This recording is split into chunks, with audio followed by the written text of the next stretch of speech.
So if you have a neighbor, anyone who wasn't able to join us tonight and might be interested in what we had to say, you can direct them to this. At the end of the presentation, I'll give you a link to a website that will show you where you can find this recording. Give us a couple of days, and they usually have them up the next few days after the meeting is over. You'll be able to access that. I've also, I think everyone is muted at this point, but we don't restrict that. Feel free to unmute yourself as we go through any of this material and ask questions or make any comments that you want to. We're a pretty small group here tonight, so we like to keep this as much like an in-person meeting as we can. So feel free to do that. We won't mind at all. But otherwise, if you would just keep muted, it usually makes for a little cleaner signal and so forth. And I think that's about it. I did see Councilmember Toombs, I believe it was. Councilmember, good evening to you. Thank you for joining us. Is there anything you would like to say before we get started tonight? No, just my usual spiel of thanking you for the work that you do, and really looking forward to seeing some community concerns regarding speeding addressed, and just any questions that anyone has that I can be helpful with. Feel free to reach out to me. Absolutely, thank you. And we also have Dylan Weaver on the call with us from he's a colleague of mine on the consultant team. So appreciate everyone being here tonight to talk about this. This is our second meeting talking about Kings Lane. Boy, it seems like it was forever ago. It was a long time ago. It was back at the end of September. We were last with you, and we presented our preliminary thoughts about what a traffic calming project would look like on this section of Kings Lane. We're gonna return to that. I'm gonna show you that, and then of course we're gonna jump off from that point and show you what we've come up with based on the comments that you gave us last time, your reactions to those things. Before we do that, I'm going to give just a very quick overview of the program and how this section of Kings Lane got inducted into the program. So we're going to do that. We're going to look at the plan. And then the last thing we'll do is give you some next steps and what you can expect from us moving forward with this project. So you may recall, and again, I won't spend a lot of time with this. I know you all sat through a lot of this at our last meeting, but you'll recall that Nashville's traffic calming program is for residential streets. We really try to focus this work where speeding is really a quality of life issue as much as it is a safety issue. We recognize that on your streets, it can have a really profound impact on your quality of life living in your neighborhoods. And so we really focus on residential streets. Don't do so much traffic calming in business areas, commercial areas, industrial areas, and those types of things. We do focus on physical solutions. That is, we have found that nothing slows traffic down quite as effectively as when we put something in the street, something to either have to drive over or to drive around. We do have some tools that we shared with you last time that are more for information, some feedback signs and those types of things. They have their place, but we have found really that those physical solutions work very, very well. And lastly, we do focus on speed reduction, and that it probably sounds obvious, but sometimes people engage the program hoping that we can get rid of some of the traffic, lessen the amount of traffic on their street. And that's really not what we are intending to do. That may be a byproduct in some cases. Traffic may decide it wants to go a different way. If you live on the street, that's probably okay with you, but that's not our intent. We don't design our projects to do that. We just design our projects to keep traffic where it is, but just slow it down and drive more responsibly through your neighborhood. We shared with you the prioritization. You may recall that this continues to be a very highly demanded service of Metro government. We had in this latest cohort of applications another 200. That brings our total up to somewhere over 500 applications for streets just like this. Folks that are having problems with these speeding issues. And so I just say that to say you're not alone. Unfortunately, there's a lot of residents of Davidson County are experiencing this, and we have a very high demand. And this slide shows you how we prioritize all of those requests. About 70% of the prioritization scoring that we use uses data that you probably would expect, the amount of traffic that's on the street and the speed that that traffic is driving at. But the other 30% has to do with some other considerations. We know that people will ask for traffic calming often because they just don't even feel safe walking down their street. And so we look at things like pedestrian accommodations. Are there sidewalks in the area? Are there places that a pedestrian may be more likely to want to walk to, such as a school or a park or a library or something like those things?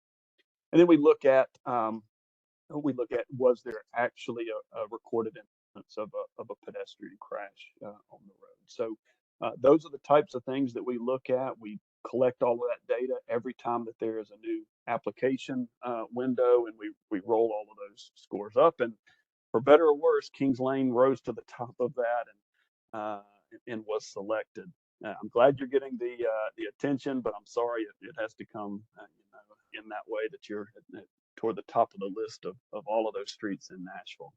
Here's some of the data that we collected on your street that goes into that scoring system that I just talked about. 40 miles an hour was what we call the 85th percentile speed. That's just kind of a statistical way that our industry looks at this. And that tends to be, that's pretty high actually for some of the traffic calming streets that we work on. So of course we've seen higher, but 40 is getting pretty high up there. Your traffic volume every day, there's a little over 2,300 cars a day. People are often surprised that there's that much traffic. That's probably middle of the road for the type of road that we work on. So that's not surprising to us. And then the width there you see is a little over 20 feet, 21 feet. Again, pretty standard for a metro street. None of that gives us any pause or any real concern in terms of the design of the traffic calming project on the street. We showed you this map last time and told you this is an interactive map that is available on the website. The big yellow arrow there is pointing to the section of Kings Lane that we're working on, and that is from Buena Vista Pike to Clarksville Pike. And so it was highlighted as green, just designating that is an in progress segment. However, if you go to this map today, it looks more like this. We've in that time that we've been away from you, we've been making some improvements to this map. It's really just more detail. You see additional colors here. Your project limits have not changed. The status has really not changed. We're still in that, we consider it in that design phase.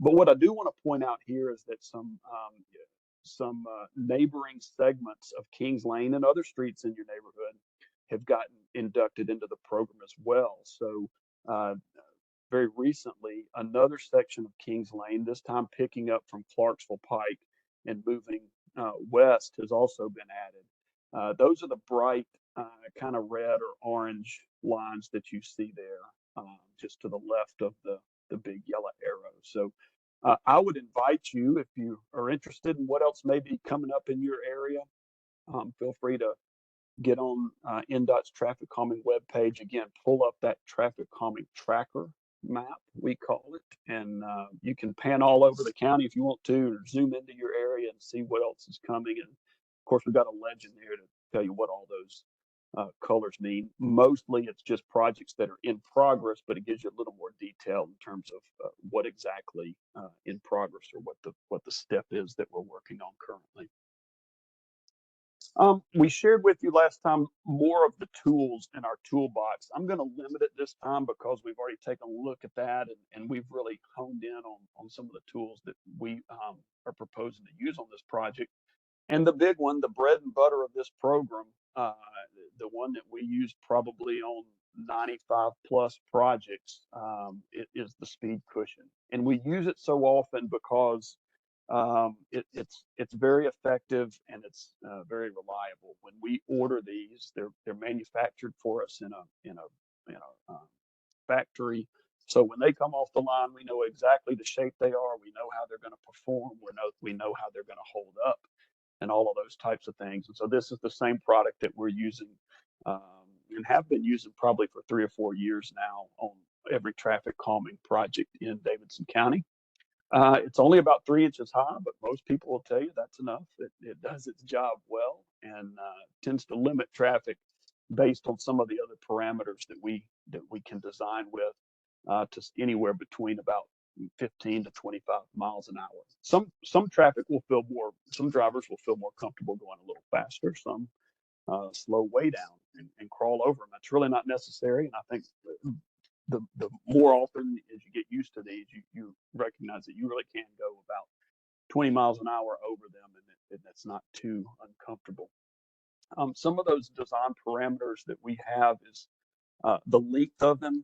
The longer the traffic calming device that we use, the more gradual it is, or we might say the less aggressive it is. It gives a little bit more of a comfortable ride, but the trade-off there is it might allow a little bit of a higher speed. So we reserve those big, long 14-foot cushions for more of our rural areas, and the shortest 7-foot cushions we use more in our urban areas. But for a lot of suburban, and really our default length is the 10.5-foot cushion right in the middle, and that's what we use more than anything. We can also vary the spacing. You see that here that we can sometimes use a 2 cushion arrangement, or we can use a 3 cushion arrangement. We've got some that are even wider than that. And really the objective there is just to make sure that we get good coverage all the way from one side of the road to the other. Not literally. We don't need it to go literally to the edge of the pavement. We just need to be sure that when cars drive over these, they're going to have to at least put one side of their car on it. That's what slows traffic down, when they have to slow down to go over that speed hump. So it's a good product that's held up with for us for we've got some that have been out there probably close to 10 years now, and they're still doing very well.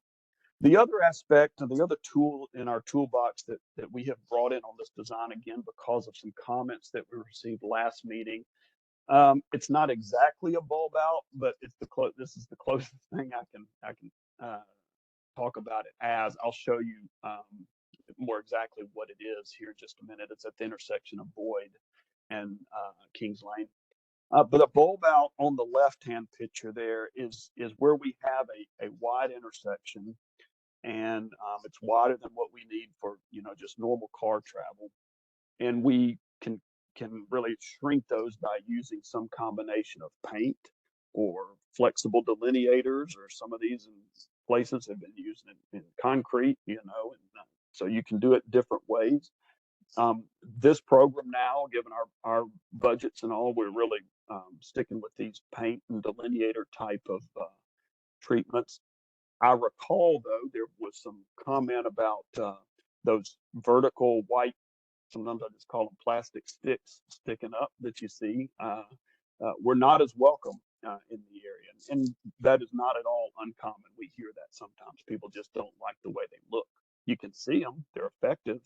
They are flexible. If you hit them, they theoretically spring back up, but they do have a lifespan, and so some people have found that they'd rather us look for another type of a tool. So we have done that. We're going to show you that here in a little bit. All right, this was the concept that I showed you. Moving into the specifics about your project, this was the concept that I showed you last time, and there were 2 main comments relative to this. Let me back up and give you a little orientation here. You probably see on the far left-hand side of the picture, that's one end of our project. That's Clarksville Pike, where the traffic signal is. And then moving all the way to the far right-hand side of the slide, you see that stop sign there. And that's the stop sign that's at Buena Vista Pike. And then, of course, you see Lillard Elementary there on the way. We had showed you, we felt like a speed cushion project that had 6 locations of speed cushions would be about right. And you may remember the way we arrive at that is we look at the total distance of a street that we're trying to traffic calm, and we will take those speed cushions and divide it by what we know to be a pretty effective spacing. That's typically in the order of 400 to 600 feet, sometimes a little more, sometimes a little less. And that's how we arrive at our desired spacing. Then we take it a step further and look for things like hills or curves, neither of which you really have here on Kings. But what you do have that becomes a real design consideration is driveway placement. We never want to put these in front of of course, in the middle of an intersection or in the middle of your driveway. We don't want you to have to, roll over these things every time you pull in and out of your driveway. And so we work really hard to stay at least 15 feet away from any driveway. And on some streets, that becomes a real challenge. And Kings is one of those where at the far eastern end and the far western end, you have a lot of driveways. Not so much out in the middle. But anyway, we've worked with that, and there was some desire. One of the comments that we heard was that especially on that eastern end, there was a thought that if we could get another set of speed cushions closer as you come off Buena Vista, and then maybe squeeze one more in right there, that would be a good thing to do. We looked hard at that. I think we are able to accomplish that. And I'll show you where we've come up with that in just a second.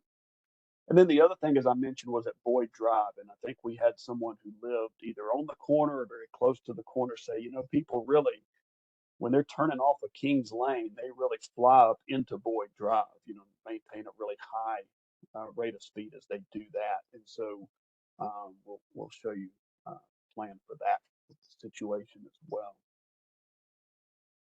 So I'm moving now from what was that concept into what is our proposed a plan. Now, I will say this, what you're looking at for the next few slides are the actual design plans. And when it comes time to do this, we'll be posting these online, and you'll have the opportunity to get there and pull these up and zoom into them and do whatever, print them off if you want to, do whatever you want to do. Make sure you're comfortable with the plan. But on this first sheet, this is really an overview, and you see that we went from 6 sets of speed cushions to we now have 7. That change really occurred more on the eastern end of the project, as I mentioned, where I think it's called Ames Drive, is about that first street off of after you turn off of Buena Vista, and so we're able to get one in before you hit Ames, and then we're able to squeeze those a little bit, get another set right there in front of Lillard in the school property as well. So let me zoom in a little bit. We're going back to the Clarksville Pike end of the project, and this is pretty much what we had shown. Now, I don't want you to get too scared. You see perhaps the 3 speed cushion arrangement here. Those are larger than life size. These are that shows it actually coming off the side of the road. That's just for readability. I'll show you here in just a second how those would actually look on the ground. But all that to say, at this far western segment, this is the one place where the pavement is just a little bit wider than in most of the street. And we think it's going to call for a 3 speed cushion wide installation there. You see the signage that accompanies this, and that's our typical signage. It's the speed cushion warning sign with a 20-mile-an-hour plate. We usually use those at about every location. Sometimes we can, if we don't have intersecting streets, we can do with fewer signage. But the other nice thing about the signage is it again kind of presents a side obstacle so people don't try to drive around these. We have learned that they will if they feel like they can, even if it means leaving the road a little bit. We've seen some pretty crazy things with people trying to avoid these. So that signage really helps us. Nobody wants to drive over one of those big metal street signs. So, that's the first section there. You'll see I won't go through all of these in such detail, but you see the detail that we give you there. So if you're interested, this first set of speed cushions would be located, it says 37 feet east of the driveway at 3335 Kings Lane. So that's how you read that. If you want to walk out to the end of your driveway, if you happen to be one of these addresses that's close here, and you kind of get a feel for where these speed cushions would be placed. These are the next 2 sets as we go east on the project. Got one close to 3274, and then another one at 3238. Again, we're looking for that spacing of somewhere around 400, 500, 600 feet. And all of them are going to be a little bit different, again, just because of how driveways lay out. even down to when we're out there walking the street, there may be a manhole right where we want to put it. So we just have to shift a little bit here and there. So on this next page, you see Boyd Drive there on the very far left, but you can just barely see that one little bulb out call out. I'm going to show you a detail of what that looks like. And then moving east from there, again, we're on the school property at this point. We've got 2 more sets there before you get to Meadow Hill Drive. And then the last page there is just the far eastern end of the section or of the project. 2 more sets there at 3033 Kings and 3009. I want to come back to Boyd Drive because, again, what we heard was that people, especially making a left turn off of Kings, do that pretty fast. And because that median, that grassy area in the middle of Boyd Drive is so far back there, people can really get a good running start and turn up the, I believe it's a hill kind of going up Boyd Drive right there. What we are proposing is that we effectively extend that median. You know, if that grassy area came on down a little further, it would make people slow down just a little bit more in order to make that left-hand turn. We wouldn't be doing that with the curbing and the concrete and changing all the drainage and everything in that way. What we would propose to do is to do that with just striping, yellow striping, and some hatch lines that you see there, but then back that up with a flexible curb, a rubber curb. It would be kind of like a wheel stop in a parking lot, something you definitely do not want to run over, but at the same time, not something that sticks up high in the air that is very visible to you when you know walk out your front door and look at it. So we felt like that's a good compromise. We'd love to have your feedback on it and see what you think about that. But just a way to try and slow that traffic down there at that one intersection.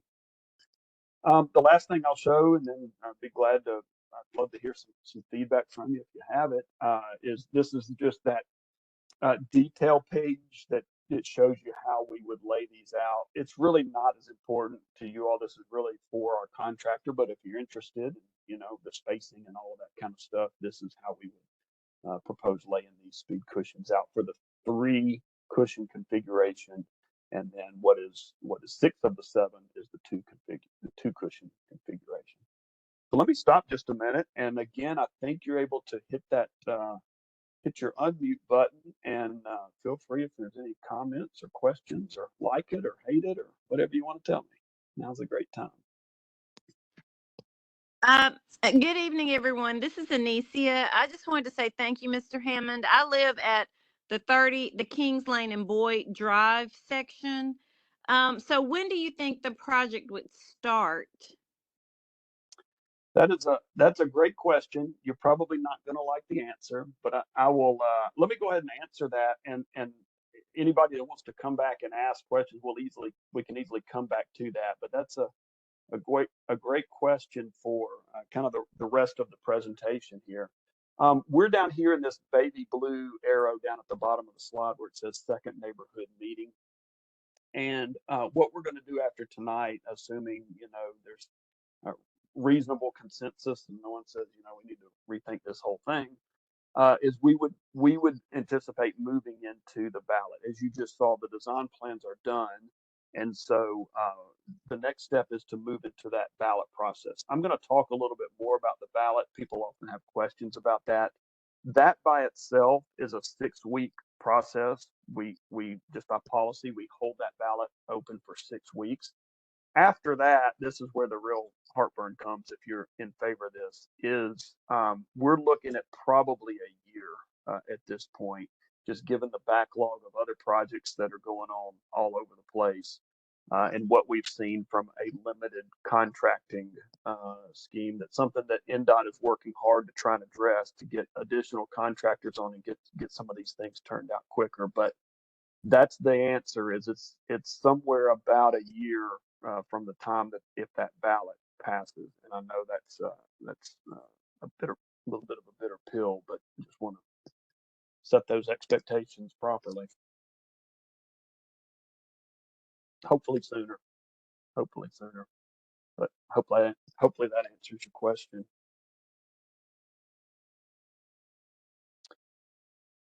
What other questions or comments?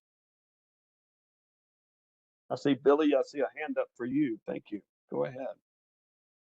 Yeah, I'm Billy. I live across from Anicia on Kings Lane and Boyd. I'm on the corner. So what I would want to know, if it's going to take that long, can they put something temporary until they get to that point?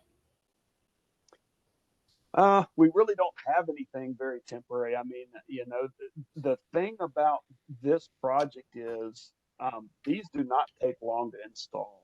Once we had the contractor on board, they'll probably be done with this work, I'm guessing, in 2 or 3 days at most. And so it's not a matter of it just really takes a long time to develop this. There's not a big warehouse full of speed cushions. I wish there was. Part of that time lag is they have to order those, and the manufacturer has to make them and send them, and then they get in the contractor's queue. There's just not a lot of great temporary. Now you can request the speed trailer. That is an option that's out there. It's got its own backlog. I don't know what it is, but it's not immediate. But that might give some temporary relief. The portable thing that just shows you your speed, that is available. But other than that, I'm afraid we don't have much temporary to offer.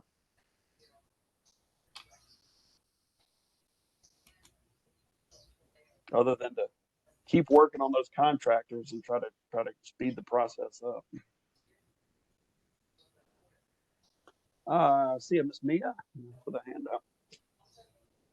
Hi, yes, thank you so much. I kind of just wanted to throw my 2 cents in a little bit about the speed cushions.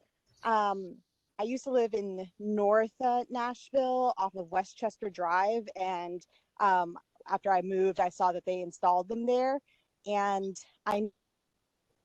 when there's only 2 cushions on the road, that everyone is just driving between the 2 of them and avoiding the cushions on Westchester Drive. So I was just saying to maybe take into consideration of the spacing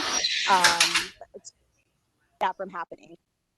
Yeah, no, that's a great comment, and that's something that the more of these that as we have done. I don't know how long ago Westchester was. It may not have been installed until fairly recently, but it was. Yeah, it was fairly recent. Yeah, it was probably designed, again, a year and a half, maybe 2 years ago. And so I don't know what the spacing on that is. One of the things that we have learned is, like on this slide here, the little figure in the upper right-hand corner where you have a 2 cushion configuration, that gap in the middle needs to be no more than 4 feet. Most car wheelbases are, significantly wider than that. And so the reason these cushions are 6 feet and we look for a 4-foot gap is just to make sure that people are going to have to put at least 2 wheels. Obviously, it's expected that people will put, one side of their car through that gap. That is okay, but that just means they'll hit the cushion with the other side of their wheels. And so, yeah, that is something that is very important that we pay attention to, is that gap spacing. So appreciate you pointing that out. And we have heard of some of those where that gap has been 5.5 feet. Smaller cars really can fit right through it. So yeah, that is important.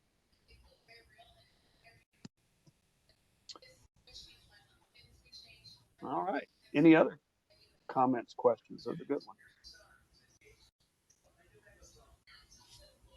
Looks awesome, and I think everyone being interested in how soon it can get installed is a good sign as well. So I just want to say thank you for getting this together for us. Yeah, great. No problem at all. Let me give you a little more information, and again, be glad to come back to this. Oh no, I didn't include it. Well, I can tell it to you. There's my contact information. I saw someone had asked for an email. Just feel free to reach out to me or NDOT, either one. I'm Jeff. I'm the one in green. And if you think of other questions or comments and want to send those to us after this meeting, that would be wonderful. Be glad to hear from you. The ballot process is as follows. Again, it's a 6-week process, and what we're going to do is we're going to send hopefully, if you own property on this street, you should have gotten a card for tonight's meeting. You may have gotten a card from last time's meeting, if you can remember that far back. And that's how we have found the best way to communicate with the people who are eligible to vote on this project. And the policy with the city on voting is we're going to send the invitation to vote to any property owner that owns a piece of property in the limits of the project. So that would be, again, from Clarksville Pike to Buena Vista. If you've got neighbors that don't own the property, they rent, then that's going to go to their landlord. And you can tell them that. We'd love for them to reach out to the landlord and say, please vote for or against or however they want to vote, and get to them that way. But if the property is vacant, they're like there's no building on it, we don't ballot those. If it's a commercial piece of property, I think we just have one or two down there at the Clarksville Pike Inn. We don't ballot those, but churches we do, and so other uses like that we will go ahead and ballot those. If a person owns more than one piece of property in those limits, they're only going to get one card. So that's how that works. And again, that's just going to go to the owner wherever they may be. We send cards. I guess there's people in every state in the country that are getting cards to vote for a national traffic calming project because we just follow the ownership there.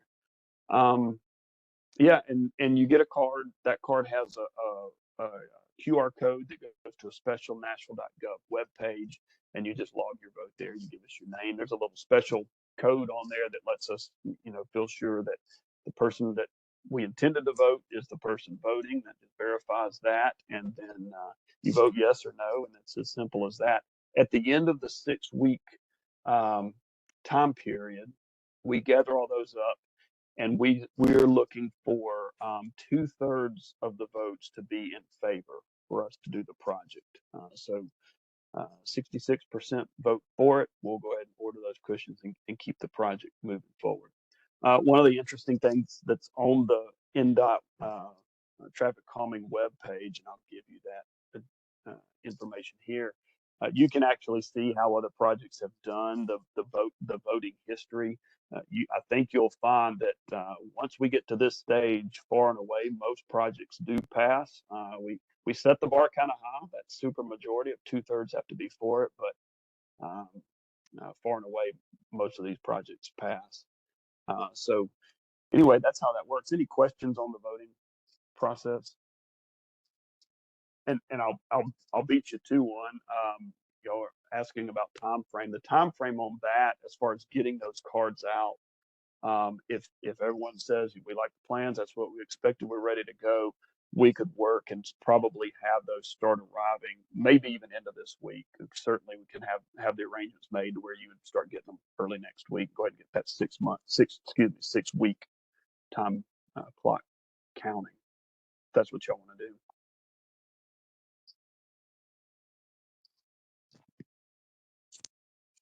Any other questions about that?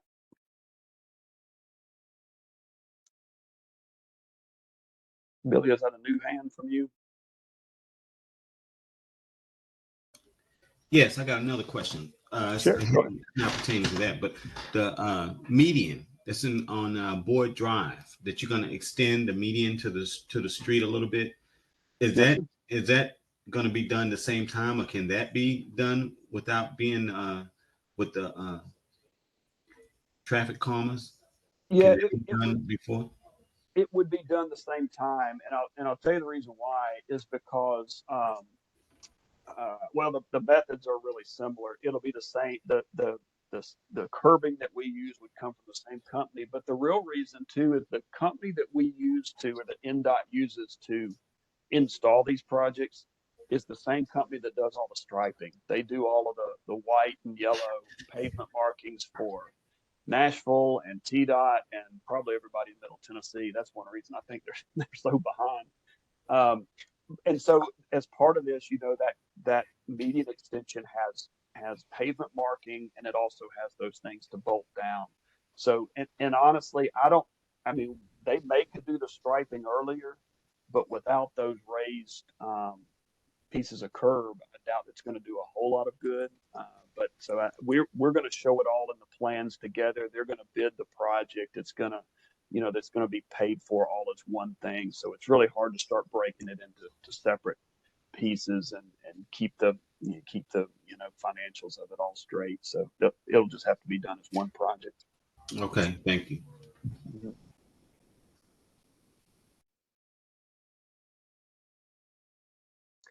Well, it is a beautiful night in Nashville, Tennessee, and I don't want to keep us here any longer than we have to. Again, put my contact. Would love to hear from you if you've got other things that maybe we didn't discuss here tonight, or you think of later. Do not hesitate to reach out. And but otherwise, I think what we will do is we'll go ahead and move forward in that balloting. The first thing that will happen is we'll get those plans posted. There's a special section of the website where you can go to view those plans. And then when you get your card to vote, that link will also have some information about how to view those plans as well. We want to make sure anyone that we're asking to weigh in on this has the opportunity to get those plans and understand as much as they're able to about it. And so we'll go ahead and get that process started here starting tomorrow. And again, maybe by the end of this week, certainly first part of next week, you should start seeing those in your mail. Any final thoughts, comments, or questions? We really appreciate everyone bearing with us for as long as it's taken. Thank you so much for that, and the delay that is to come. Unfortunately, it is a very popular program. We're really happy that Council Member Toombs and her colleagues are so supportive of the project. I think they see how much demand there is and how much need there is, and they have acted accordingly. So we appreciate their support very much, and for all of you for applying for this program and then for engaging with us as we go through this process. We appreciate it very much. Appreciate your interest in safe streets in our city. So with that, I'll sign off, and again, thanks to you, and hope everyone has a great evening. Good night. Thank you. Thank you.